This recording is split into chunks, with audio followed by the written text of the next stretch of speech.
नमस्कार, प्रणाम। मैं अविनाश वारदात तक के एक नए एपिसोड में आज जिस सच्ची घटना के साथ आप लोगों के बीच में आया हूँ, ये सच्ची घटना बिहार की है।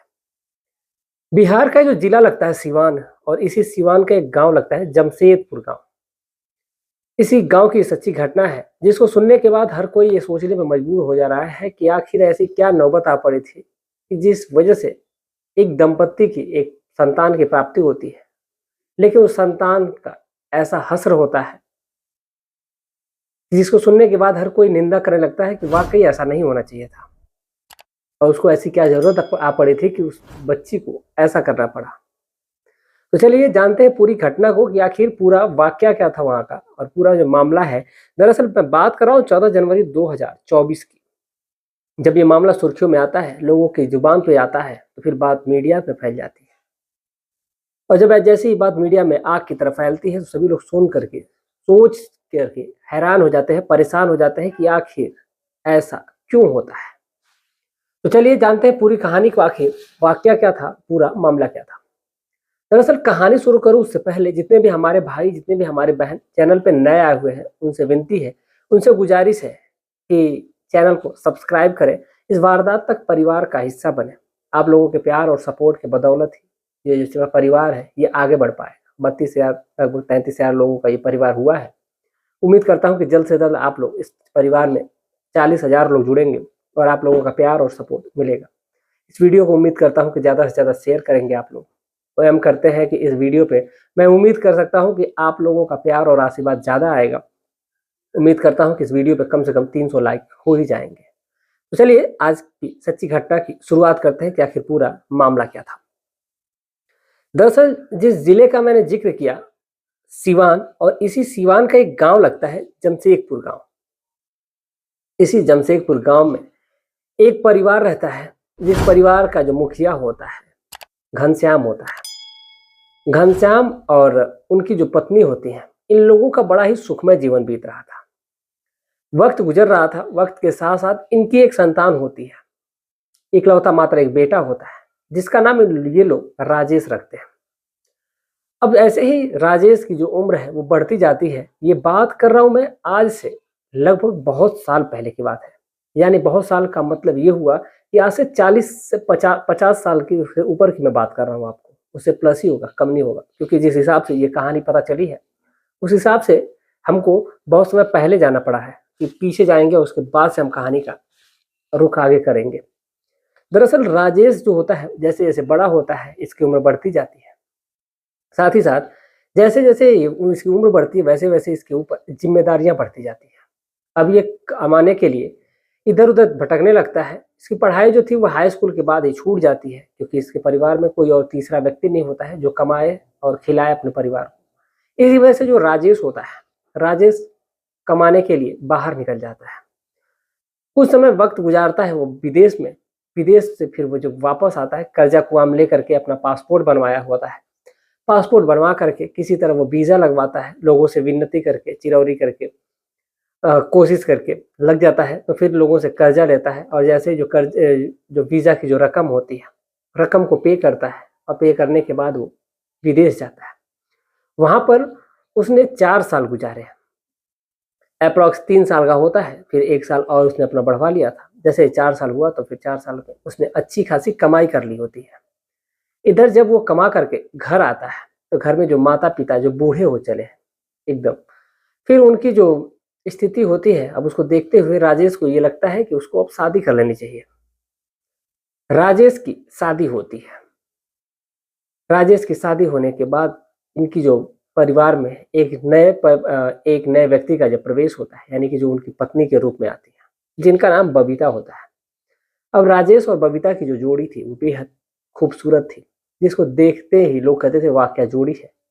जिस दिन इसकी शादी होकर के आई थी, गांव की जो महिलाएं होती उनका तांता लगा हुआ था देखने के लिए कि सुने हैं कि जो राजेश की जो पत्नी आई हुई वो बेहद खूबसूरत है। अब ऐसे ही वक्त गुजरने के साथ साथ अब राजेश और बबीता पुराने होते जाते हैं। इन लोगों के बीच में जो नजदीकियां थी वो बढ़ती हैं। लेकिन जैसे जैसे वक्त गुजर रहा था, वक्त के साथ साथ इनकी जो मुसीबतें थी वो बढ़ती जाती हैं। दरअसल जो राजेश होता है वो कमा करके जब आया रहता है, तो उसने सबसे पहला ये काम किया था कि उसने घर बनवाया था अपना एक अच्छा खासा मकान बनवाया था। उसके बाद फिर शादी कर ली थी। अब इसके बाद उसके पास पैसे भी नहीं अब ज़्यादा बचे थे। अब इस वजह से जो राजेश है वो सोचता है कि अब उसको बाहर जाना चाहिए या तो फिर वो रह करके यहीं पे काम करे। अब इधर जो राजेश है वो अब इसी चक्कर में पड़ा हुआ है, लेकिन जो पत्नी है वो अब उसको बाहर न जाने की जिद करती है। ऐसा भी नहीं था कि राजेश के पास पैसे नहीं थे, राजेश के पास पैसे भी बहुत पड़े थे, क्योंकि उसने 4 साल का वक्त गुजारा था वहाँ पर और 4 साल के हिसाब से उसने अच्छी खासी रकम भी जुटा ली थी, क्योंकि जैसे-जैसे वो पुराना होता जाता है, वहाँ पर उसका जो मालिक होता है, उसको बहुत मानता है और वैसे-वैसे उसकी जो रकम है, वो बढ़ाती जाता है। इसी वजह से जो राजेश है उसके पास काफ़ी ज़्यादा पैसा हो गया रहता है। अब राजेश इधर आकर के फिर ये सोचता है कि वो अपना एक बिज़नेस डालेगा। अब राजेश ने अपना खुद का एक बिज़नेस वहाँ पर डाल लिया, यानी कि जैसे कि एक छोटी-सी मोटी दुकान उसने खोली और वहाँ पर कुछ बोरी सीमेंट रखता है, कुछ गिट्टी बालू रखता है और उसके बाद उसने दुकान को स्टेबलाइज़ किया, चलाना शुरू किया। शुरू-शुरू में उसको दिक्कत होती है, लेकिन धीरे-धीरे उसकी जो दुकान है वो चल पड़ती है। अब आए दिन इसका वही रूटीन हो जाता है कि सुबह को दुकान चला जाता, फिर रात को लेट नाइट घर आता, खा कर के सो जाया करता था। ऐसे ही वक़्त गुज़र रहा था। एक दिन जो राजेश की माँ होती है, जो बूढ़ी हो चली थी, अब वो कहती है कि एक बात बताओ कि ऐसे ही कब तक चलेगा? तुम्हारे कोई संतान नहीं हो रही है। अब जब इस बात को राजेश सुनता है तो वो कहता है कि हाँ, हम भी परेशान हैं कि संतान हो जाती तो सही रहता।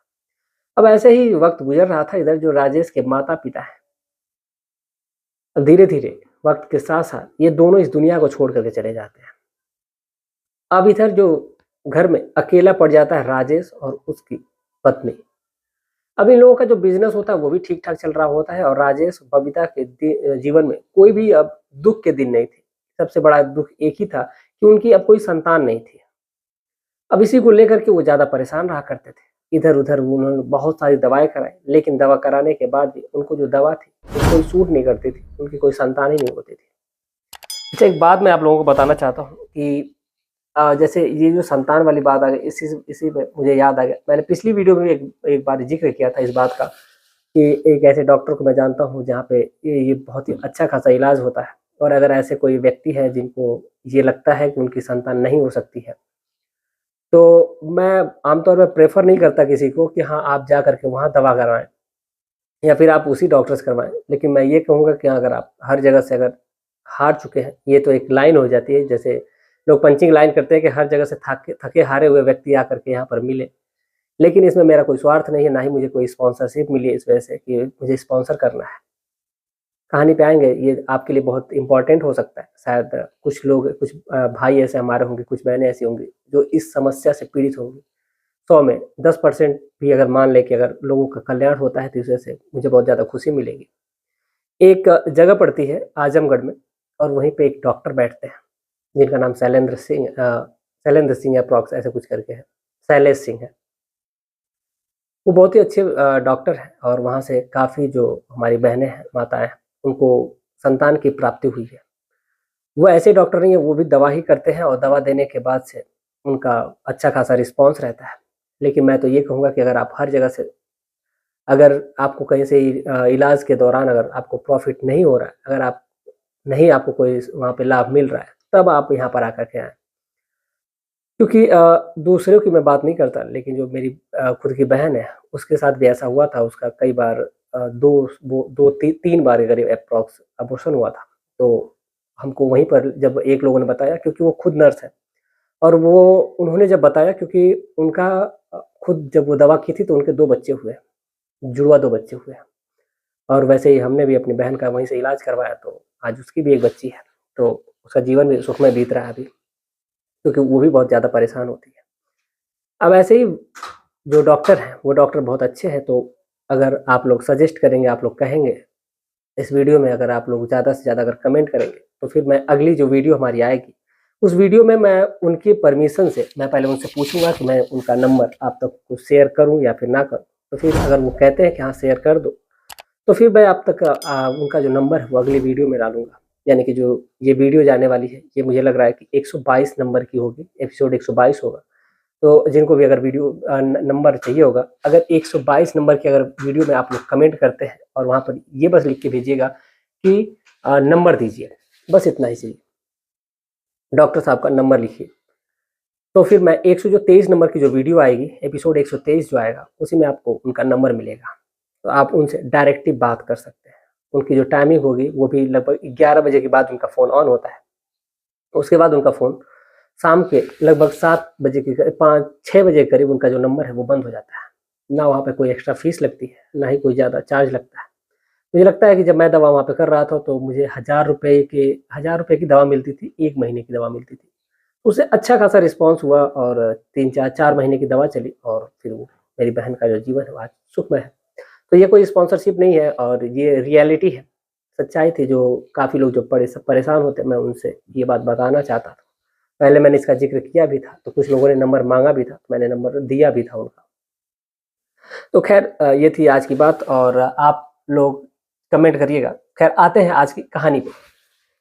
दरअसल जो राजेश होता है, राजेश और बबीता जो होती है, इन दोनों के जीवन में बस सब कुछ जीवन तो सुखमय था, लेकिन जब संतान की प्राप्ति नहीं होती, तो वो इधर-उधर बहुत जगहों पे डॉक्टर को दिखाते हैं, दवा लेते हैं, लेकिन कोई भी उनको फ़ायदा नहीं होता।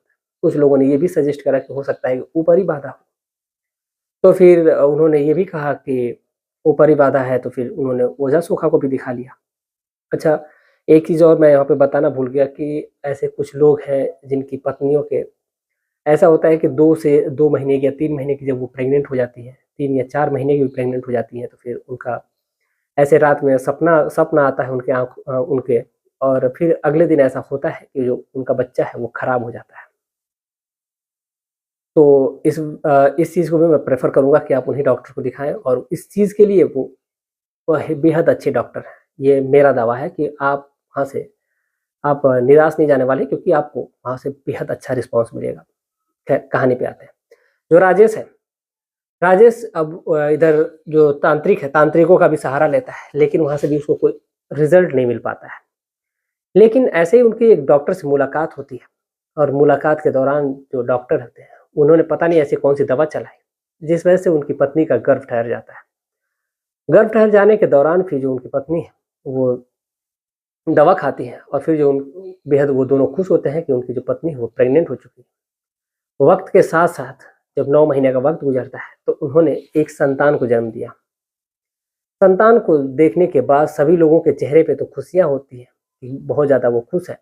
लेकिन जैसे ही राजेश अपनी संतान को देखता है, तो मानो उसके ऊपर दुखों का पहाड़ टूट गया। दरअसल जो जिस बच्चे ने या फिर बच्ची कह लें, जि जन्म लिया था, वो कोई बच्ची या फिर बच्चा नहीं था, बल्कि वो एक ट्रांसजेंडर होता है।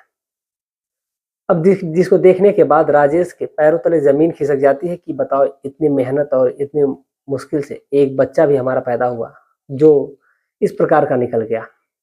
अब ना चाहते हुए भी राजेश आखिर कर भी तो क्या सकता है। अब इस बात को वो दुनिया की नज़रों से छुपाए रखा था।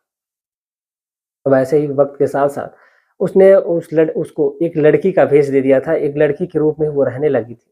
लेकिन अब दुनिया की नज़रों में तो वो छुपा करके रखा था, लेकिन जो उसका चाल-चलन होता है, रहन-सहन होता है, उसको देखने के बाद लोग ये सोच रहे थे कि आखिर ये है कौन? अब ऐसे ही लोगों को ये यकीन भी नहीं हो पा रहा था कि ये लड़की है या फिर लड़का है। वो एक लड़की के रूप में ही रहने लगा था और उसको सभी लोग बहुत ज़्यादा मानते भी थे। अब ऐसे ही वक़्त गुज़र रहा था, वक़्त के साथ-साथ जब जैसे-जैसे वो बड़ा होता गया, उसका उसकी जो हरकत है, वो बदलती जाती है। अब जिस वजह से उनको लोगों को लगा कि इसका तो चाल-चलन अब सही नहीं लग रहा है, ये तो लग रहा है कि ये दूसरा है यानी ट्रांसजेंडर है।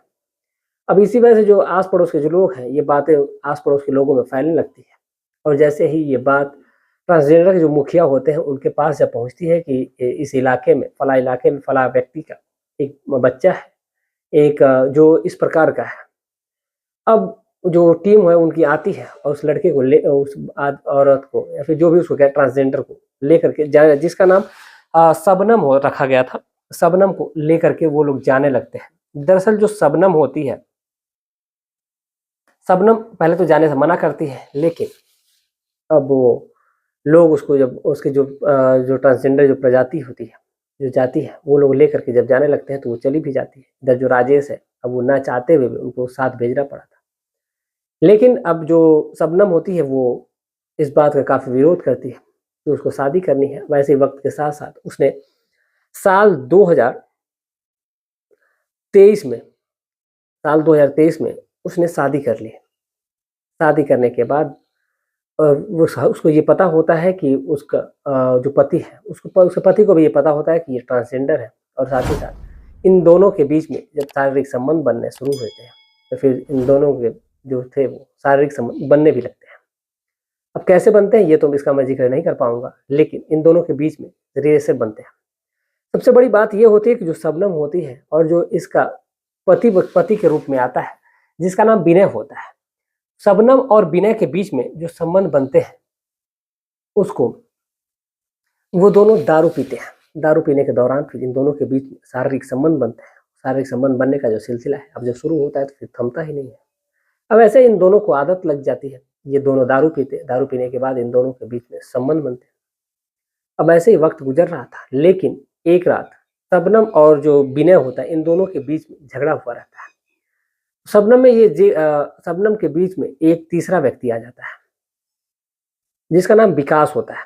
जो विकास है, विकास की जब एंट्री होती है शबनम की लाइफ में तो ये धीरे धीरे विनय से दूरियां बनाने लगती है। जब विनय से जब दूरियां बनाती हुई नजर आती है तो फिर जो विनय है वो कहीं ना कहीं अब उसको इस बात का अंदेशा लग जाता है कि ये जो उसकी पत्नी है वो कहीं ना कहीं बहुत ज्यादा बुरा कर रही है। अब इसी वजह से जो विनय है वो भी मान जाता है। वो कहता है चलो ठीक है, तुम जैसे खुश हो वैसे ही रहेंगे। अब एक रात जो विनय है वो दारू पीता है और शबनम को भी पिलाता है, और जो उसका प्रेमी होता है नया वाला विकास वो भी दारू पीता है। अब ये तीनों लोग बैठ करके दारू पीते हैं और दारू पीने में इतना ज़्यादा पी लेते हैं, ये पी करके इतना मस्त हो जाते हैं। पीने के दौरान इन दोनों के जो जोश होता है वो परवान चढ़ने लगता है। और जो शबनम है वो कहती है कि मैं आज तुम दोनों के साथ में संबंध बनाऊंगी। अब इस वजह से इन दोनों के बीच में जब शारीरिक संबंध बनना शुरू होते हैं तो शबनम इस चीज़ को बर्दाश्त नहीं कर पाती है, और उस रात इन लोगों ने दवा भी खाई होती है। यानी कि जो विकास होता है और जो विनय होता है इन दोनों ने पावर की गोली भी खा ली होती है, और उसके बाद उन्होंने इतना रूरल सेक्स करा इनके साथ, इतना बेइज्जत तरीके से किया, रूरल तरीके से किया कि जिसको जो शबनम है वो बर्दाश्त नहीं कर पाती है और वो इस दुनिया को छोड़ करके चली जाती है। जब इसकी जब मौत हो जाती है तो राजेश और माफ़ी चाहते हैं जो विनय है और जो विकास है, ये जब इस चीज़ को देखते हैं कि इसकी तो मौत हो गई है, वो एकदम नशे में होते हैं। लेकिन जैसे ही देखते हैं कि इसकी मौत हो चुकी है, उसके बावजूद भी वो उन्होंने अपना काम जारी रखा, और जब तक उनका मन नहीं भर गया वो उसके साथ यानी कि उस मरी हुई शबनम के साथ वो लोग सेक्स करते रहे, अपनी हवस को मिटाते रहे। और मिटाने के बाद से फिर उन्होंने उसकी बॉडी को ठिकाने लगाने का लिए सोचा, और उसको ठिकाने लगाने के लिए फिर उन्होंने उसी के घर में उस बॉडी को दफना दिया। लेकिन कहते हैं कि जो चीज़ें हैं वो छुपे छुपाई छुपती नहीं है। अब धीरे धीरे उसकी जो महक है वो आस पड़ोस के लोगों में फैलने लगी। अब जो विनय है वो वहीं पर रहता है, विकास जो था वो चला गया था वहाँ पर। अब कुछ लोगों ने फिर ये देखा कि जो शबनम है वो तो कई दिनों से दिख नहीं रही है। फिर उसके जो दोस्त होते हैं वो भी आते हैं, लेकिन जो दोस्त हैं उनसे भी उन शबनम ने ये इस चीज़ का जिक्र किया था कि विनय और उसके बीच में अनबन है। तो फिर जो शबनम है, जब शबनम की जब तलाश होती है, जब शबनम नहीं मिलती है तो फिर विनय से पूछा जाता है, तो विनय कहता है उसको नहीं पता है, शबनम कई दिनों से घर ही नहीं आई है। लेकिन जब उसके घर में जब बास आने लगती है तो फिर जो विनय है वो बहुत सारी अगरबत्तियां जलाता है ताकि जो महक है वो बाहर ना आए। अब जो विनय है अब इस चीज़ को आखिर कब तक छुपा के रख पाता। इधर जो शबनम के जो दोस्त होते हैं, जो उसकी जाति के होते हैं, वो लोग थाने में पहुंच जाते हैं, और फिर उन्होंने विनय पे ही शक जाहिर किया कि विनय ने कहीं ना कहीं विनय का ही हाथ है शबनम को गायब करने में। अब जो पुलिस की टीम है वो विनय के घर पे पहुंचती है, फिर विनय से पूछताछ करती है। अब जब इतनी ज्यादा अगरबत्तियों की जब महक आती है तो विनय से पूछा जाता है कि तुमने घर में इतनी अगरबत्तियां क्यों जला रखी है, ऐसी इतनी ज्यादा महक क्यों आ रही है। उस महक के साथ घर में बास भी आ रही थी। जो विनय है वो कहता है कि ऐसे ही बगल में एक दिन बिल्ली घर में मर गई थी और उसी की वजह से ये घर जो मेरा है वो बदबू कर रहा है। पुलिस को कहीं ना कहीं संदेह होता है और पुलिस उस घर की छानबीन करने लगती है। छानबीन के दौरान एक चीज देखा जाता है कि वहीं पे एक फर्श को तोड़ा गया था और फिर उसको रिप्लास्टर किया गया था, यानी कि दोबारा से उसको प्लास्टर किया गया था। जिसको देखने के बाद फिर जो पुलिस को टीम को जो है उन्हों को शक होता है, तो कहीं ना कहीं उन्होंने प्लास्टर को तोड़ने का निर्णय लिया। वो प्लास्टर को तोड़ते हैं और तोड़ने के बाद से जब देखते हैं, उसको हटाते हैं तो देखते हैं कि उसी में जो शबनम है उसकी बॉडी उसी में पड़ी हुई है। जिसको देखने के बाद हर कोई इस बात को सोच करके मजबूर हो जा रहा था कि वाकई इसके साथ ऐसा नहीं करना चाहिए था। शबनम की जो बॉडी थी एकदम पूरी तरीके से सड़ चुकी थी, जिस वजह से बहुत ज़्यादा ही बदबू आ रही थी। पुलिस ने तुरंत उसकी बॉडी को पोस्टमार्टम के लिए भेज दिया। पोस्टमार्टम के लिए जब बॉडी जाती है, तो फिर पोस्टमार्टम में जो रिपोर्ट निकल करके सामने आती है, जिसको सुनने के बाद सभी लोग हैरान हो जाते हैं, परेशान हो जाते हैं। दरअसल पुलिस ने तो पहले विनय को अरेस्ट कर लिया, लेकिन विनय ने इस बात का बिल्कुल जिक्र नहीं किया था कि इसमें जो एक और व्यक्ति है जिसका नाम विकास है, वो उसका साथी है, उसके साथ दिया था। क्योंकि वो सोचता था कि मैं तो जा ही रहा हूँ, मुझे विकास को क्यों ही लपेटना, विकास को छोड़ ही देते हैं। लेकिन जैसे ही पोस्टमार्टम की जब रिपोर्ट सामने आती है, तो फिर इसमें एक खुलासा होता है कि जब ये महिला मरी हुई थी, तो इसके साथ एक नहीं बल्कि 2 लोगों ने इसके साथ रेप किया था। जब 2 लोगों का नाम आता है, तो फिर जो विनय है, अब वो उससे पुलिस पूछती है तो विनय टूट जाता है और फिर वो विकास का नाम ले लेता है। जब विकास का नाम लेता है तो फिर पुलिस विकास को भी अरेस्ट करती है और इन दोनों को सलाखों के पीछे डाल दिया जाता है। यानी कि 14 जनवरी 2024 को इन दोनों को अरेस्ट किया जाता है और अरेस्ट करके दोनों को जेल की सलाखों के पीछे डाल दिया जाता है। फिलहाल जो बॉडी है, बॉडी को जो राजेश है और बबीता यानी कि जो शबनम के माता पिता होते हैं, उनको ट्रांसफर कर दी जाती है कि आप इसका जो दाह संस्कार कर दीजिए।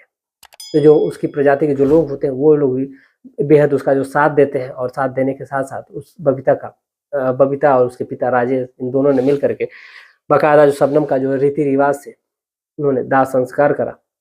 बाकी जो ये दोनों दरिंदे हैं, ये जेल की सलाखों के पीछे हैं। फिलहाल ये थी आज की पूरी घटना। इस पूरे घटनाक्रम को सुनाने का उद्देश्य किसी की भावनाओं को ठेस पहुंचाना नहीं है, बल्कि आपको जागरूक करना है, आपको सचेत करना है। और आप क्या सोचते हैं, अपनी राय कमेंट में जरूर लिखिएगा। तो चलिए मिलते हैं कल शाम 7:30 बजे एक और सच्ची घटना के साथ। जाते जाते फिर से एक बार वही कहूंगा कि चैनल को सब्सक्राइब कर दीजिएगा, वीडियो पे लाइक कर दीजिएगा। कम से कम 300 का लाइक कायम करते हैं कि आप लोग 300 लाइक कर ही देंगे। तो चलिए मिलते हैं कल शाम 7:30 बजे एक और सच्ची घटना के साथ। तब तक के लिए जय हिंद, जय भारत।